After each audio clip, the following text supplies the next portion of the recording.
A gente acompanha aqui no dia a dia várias notícias sobre a violência no Rio de Janeiro. A segurança pública é um dos grandes desafios que o Estado enfrenta e o problema envolve também o sistema prisional, Aline.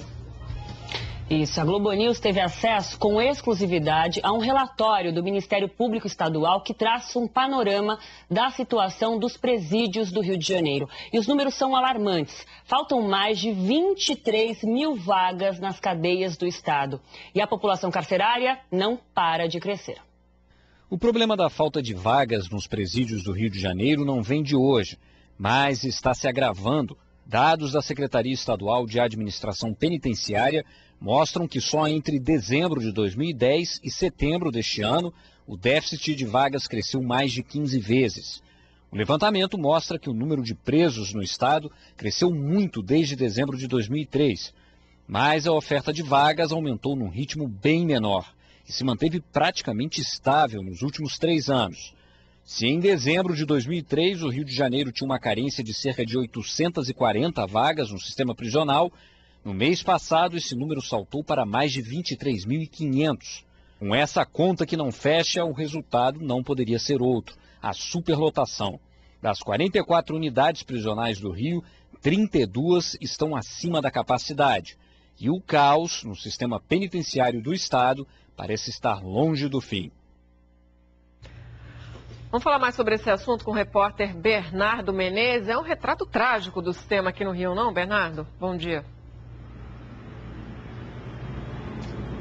Pois é, Raquel, bom dia para você, bom dia a todos. Eu fiz uma conta rápida aqui. Se a gente pegar a diferença desse déficit de dezembro de 2015 para setembro desse ano, se a gente pegar só essa quantidade aí, e se a gente fosse tentar construir mais unidades prisionais para resolver só essa diferença, considerando que cada unidade prisional tem aí cerca de 500 vagas, a gente precisaria de construir uma por mês durante um ano. Quer dizer, isso é uma questão absolutamente inviável.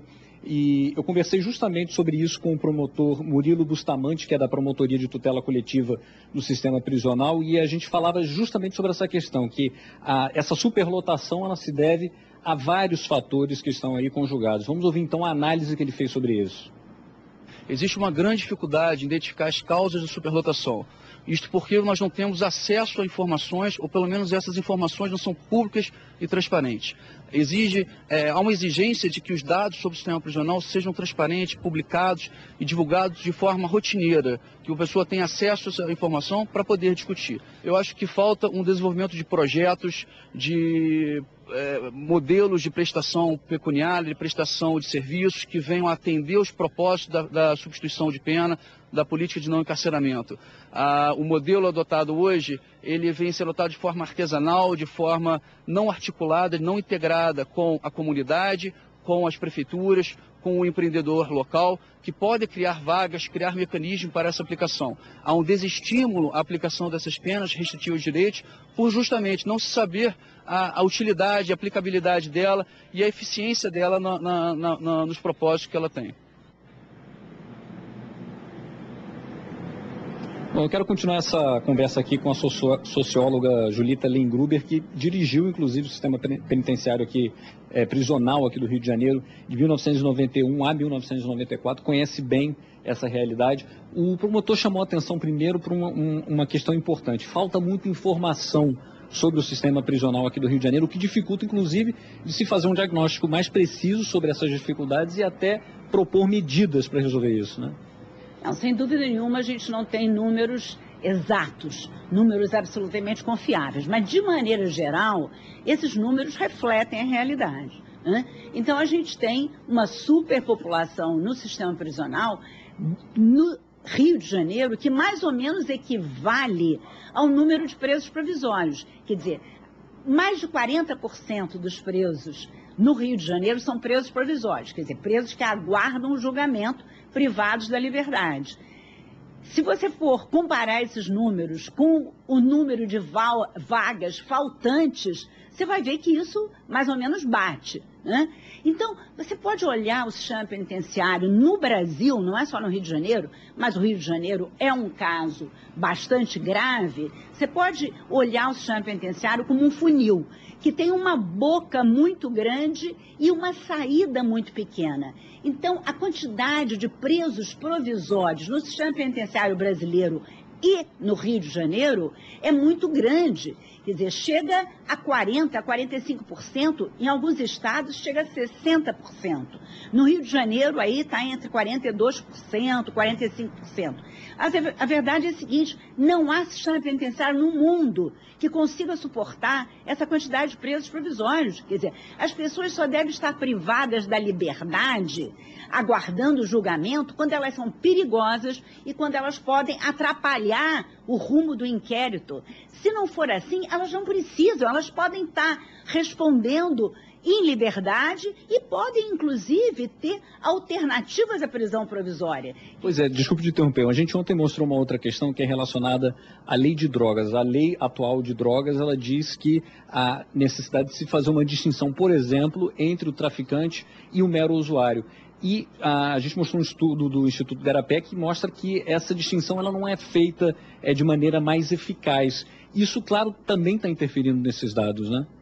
Não tem dúvida. Esse é um dado também importante. Quer dizer, nós temos uma quantidade enorme de presos aguardando julgamento, que estão acusados de tráfico de drogas, e nós já fizemos, inclusive, um monitoramento no ano passado sobre essa questão especificamente, e de todos os presos acusados de tráfico de drogas que ficaram meses aguardando julgamento, apenas 45%, ao fim e ao cabo, receberam uma pena de prisão. Quer dizer, 55% dos presos acusados de tráfico de drogas que ficaram aguardando julgamento acabaram recebendo uma pena diferente da pena de prisão. O que a gente tem que pensar é que isso é dinheiro público, isso é dinheiro dos nossos impostos, que está sendo gasto inutilmente, mantendo na prisão quem não deveria estar na prisão, quem poderia aguardar o julgamento em liberdade. Agora, aqui no Rio de Janeiro nós temos ainda um outro problema adicional, que é o problema do funil muito estreito, né? Quer dizer, a saída é muito estreita. Por quê? Porque as liberdades condicionais não estão sendo concedidas na medida em que a lei exige, né? Então, a gente está agravando essa lógica do funil no Rio de Janeiro. Cada vez mais presos provisórios e cada vez menos liberdade condicional. Tem uma, desculpa de interromper novamente, tem uma outra questão que eu queria que a senhora falasse bem rapidamente para a gente, que aqui no Rio existem aquelas audiências de custódia justamente para tentar diminuir resolver logo a situação desses presos provisórios, mas nem isso parece que está sendo suficiente, né? Exatamente. Na semana que vem, eu já convido a Globo News para isso, nós vamos divulgar resultados de um monitoramento que nós fizemos das audiências de custódia aqui no Rio de Janeiro. E a gente viu que o impacto é muito pequeno. O Rio de Janeiro é o quinto pior desempenho no Brasil em termos de audiência de custódia. Quer dizer, então a gente realmente tem um conjunto de fatores que agrava essa situação no Rio de Janeiro. Eu agradeço muito a sua participação, infelizmente o nosso tempo acabou e esse tema, claro, dá muito pano para manga, né, Raquel? Sem dúvida, né? A gente agradece mais uma vez a professora Julita aí pela explicação, né, pela clareza aí nas posições em relação ao que acontece aqui no Rio de Janeiro. E como você falou, Bernardo, dá muito pano para manga mesmo. Muita gente já mandando mensagem para a gente aqui pelas redes sociais em relação a esse assunto. O Jader Prado de Lima, ele diz que o problema do sistema prisional não é investir em prevenção, é não investir em prevenção. Ele fala, cadê esportes, cultura, lazer? Soltar presos também não é uma solução. Obrigada, Jader, e você pode continuar participando com a gente.